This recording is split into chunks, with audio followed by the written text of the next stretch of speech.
கூடியிருக்க சபையோர் அனைவருக்கும் வணக்கம். பேர் முருகப்பன், கண்டனூர், காரைக்குடி அருகே உள்ள கண்டனூர். இஸ்லாம் குறித்த என்னுடைய ஈடுபாடு பற்றிய கருத்து. பணி இன்டர்நெட் ஆசிரியர் மற்றும் இணையத்தின் மூலம் ராஜ்ய பிரதிநிதியாக செயல்படுகிறேன். வயது 26 ஆண்டுகள். என்னுடைய கருத்தை முன்வைக்கிறேன், கேள்வியாக அல்ல. இயேசுவின் 2வது வருகை குறித்து விவிலியத்திலும் திருக்குரானிலும் குறிப்பிடப்பட்டிருக்கிறது. இதை நான் ஒத்து பார்த்து வாசிக்கும் வாய்ப்பை பெற்றேன்.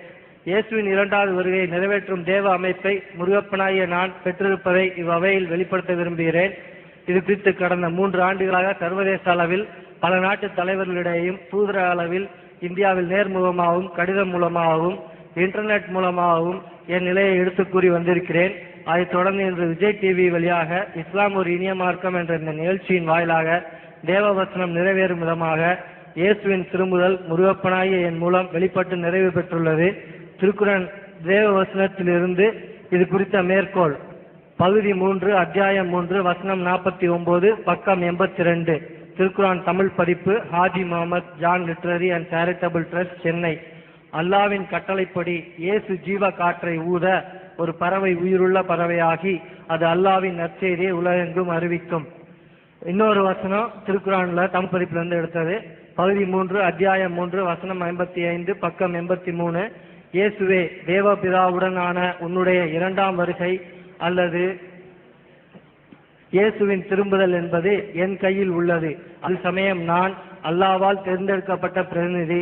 இயேசுவின் திரும்புதல் குறித்து அது சமயம் வரை நீங்கள் விவாதித்துக் கொண்டிருந்ததை பற்றி தெளிவு பெறும் விதமாக அல்லாஹ் கூறியபடி நியாய தீர்ப்பு உரைப்பேன். முகமது நபியே, இதை தயவு செய்து நினைவில் கொள்வீராக. என் கருத்தை தெரிவிக்க வாய்ப்பளித்த விஜய் டிவி மற்றும் இஸ்லாம் ஒரு இனிய மார்க்கம் நிகழ்ச்சி ஒருங்கிணைப்பாளருக்கும் நன்றியை தெரிவித்துக் கொண்டு அமர்கிறேன். நன்றி. என்ன வசனம் சொன்னீங்க? குரான் வசனம் சொன்னீங்களே.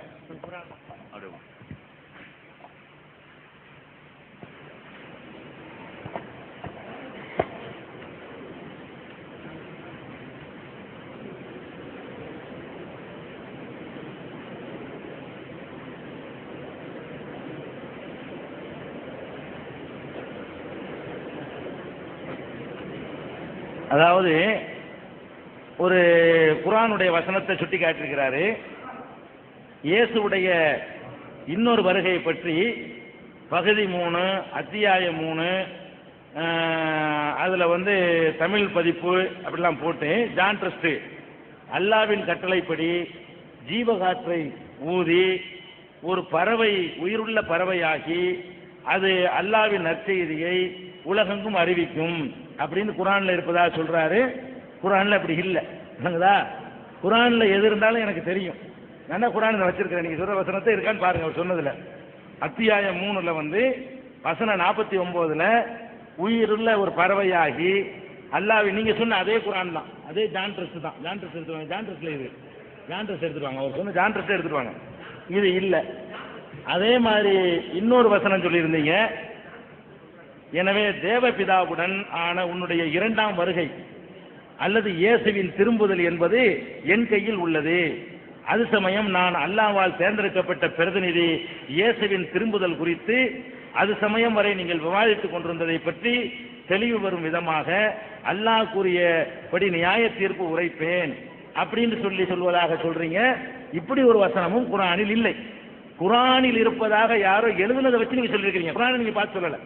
நீங்க குர்ஆனில் இருப்பதாக யாரோ எழுதியிருக்கிறாங்க, அதை படிச்சு நீங்க சொல்றீங்களே தவிர நீங்க சொன்ன அந்த பிரஸ் உங்கள்ட்ட அந்த ஜான் ட்ரஸ்ட் குர்ஆன் இப்ப கையில வரும் அப்படி ஒரு வசனம் இல்லை.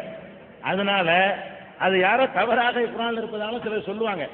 குர்ஆன் தமிழ்ல வந்திருக்கு. நீங்க வெரிஃபை பண்ணி பார்த்துக்கலாம், பார்த்துட்டு சொல்லலாம். படிச்சீங்களா? இதே வசனம் இருந்துச்சா? இந்த தர்றேன், இந்த எடுத்துட்டு சொல்றேன். அது போக அவருக்கு கொடுங்க. ஜான் ட்ரஸ்ட் இல்லையா? எடுக்க போயிருக்கு வரணும். சரி, வந்தவன உங்களுக்கு தர்றேன். அடுத்த கேள்வி.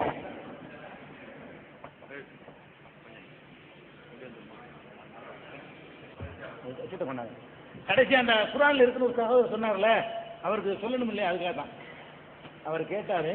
என்ன கேள்வி கேட்டாரு? ஆரம்பத்தில் வந்தவங்களுக்கு, இடையில வந்தவங்களுக்கு வழங்காது, ஆரம்பத்தில் வந்தவங்களுக்கு மட்டும் வழங்கும். அதாவது அத்தியாயம் 3 வசனம் 55 அதுல என்ன இருக்குன்னா பாருங்க, இது யார் இருக்காமா, வேற ஒரு நடுநிலையான ஒரு ஆள் வாங்க, நீங்க படிக்க கூட நான் படிக்க கூடாது. அதாவது இவர் வாய்ச்சது இது, அந்த வசனத்தை இருக்கிறான்ல, இதுக்கு அதுக்கு ஏதாவது சம்பந்தம் இருக்கான்னு பாருங்க. இது 55, இது 55. நீங்க ரெண்டையும் படிங்களா, தமிழை ரெண்டையும் படிச்சு விட்டுருங்களேன். இந்த 55 இருக்கும். மைக்கில் படிங்க. அதையும் படிங்க, இதையும் படிங்க, ரெண்டையும் இருக்கா அடைக்கணும், மக்கள் விளைஞ்சிருங்க. ஈசாவே, நிச்சயமாக நான் உம்மை கைப்பற்றுவேன், இன்னும் என்னளவில் உம்மை உயர்த்தி கொள்வேன். நிராகரித்து கொண்டிருப்போருடைய உம்மை தூய்மைப்படுத்துவேன். மேலும் உம்மை பின்பற்றுவோரை கியாம நாள் வரை நிராகரிக்கப்போருக்கு மேலாகவும் வைப்பேன். பின்னர் உங்களுடைய திரும்புதல் என்னிடமே இருக்கிறது. நீங்கள் தர்க்கம் செய்து கொண்டிருந்தது பற்றி நான் உங்களிடையே தீர்ப்பளிப்பேன் என்று அல்லாஹ் கூறியதை அப்படிதான் இருக்கு, நினைவு கூறுகள் இருக்கு. அதாவது இதுல என்ன இருக்குன்னு கேட்டா, இயேசுநாதரை பார்த்து அல்லாஹ் சொன்னதாக குர்ஆன்ல இருக்கு. என்ன சொல்றாருன்னு கேட்டா, உன்னை மரணிக்க செய்வேன், என்னளவில் உயர்த்தி கொள்வேன், உன்னை தூய்மைப்படுத்துவேன், நிராகரிப்பவர்களை விட உன்னை பின்பற்றிய மக்களை மேலோங்க செய்வேன், பிறகு நீங்கள் என்னிடத்துல வருவீர்கள். அவர் என்ன எழுதி கேட்கிறாருன்னு கேட்டா, அவர் சொன்ன வாய்ஸ் ரெக்கார்ட் பண்ணிக்கிறங்க. அதாவது இயேசுவே, தேவ பிதாவுடன் ஆன உன்னுடைய இரண்டாம் வருகை வார்த்தை இல்லைங்க, இல்ல அவர் எழுதுனதுல அப்படி ஒரு வார்த்தையே குர்ஆன்ல இல்ல. தேவ பிதாவுடன் ஆன உன்னுடைய இரண்டாம் வருகை அல்லது இயேசுவின் திரும்புதல் என்பது என் கையில் உள்ளது. அது சமயம் நான் அல்லாஹ்வால் தேர்ந்தெடுக்கப்பட்ட பிரதிநிதி.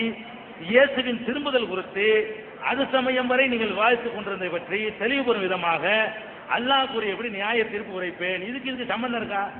ரெண்டு நீங்க என்ன நம்பர் சொல்ல அதே நம்பர் தான். என்ன ஜான் ட்ரஸ்ட்ன்றாரு, அந்த ட்ரஸ்ட் தான் இது. ஒரு எடிசன்ல இருந்து எழுதும் போது கரெக்டா எழுதணும்ல, அது சம்பந்தமே இல்லை. அடுத்த ஒரு வசனம் வாசிங்க, வாசி முடிச்சிருவாங்க, எந்திரிக்கிறாங்களோ. அதுலயும் அது மாதிரி இல்லை, நீங்க கையில கொடுத்துருங்க அவருக்கு. இது ரெண்டையும் படிச்சு அவர் முடிவு பண்ண சொல்லிருங்க. சரி.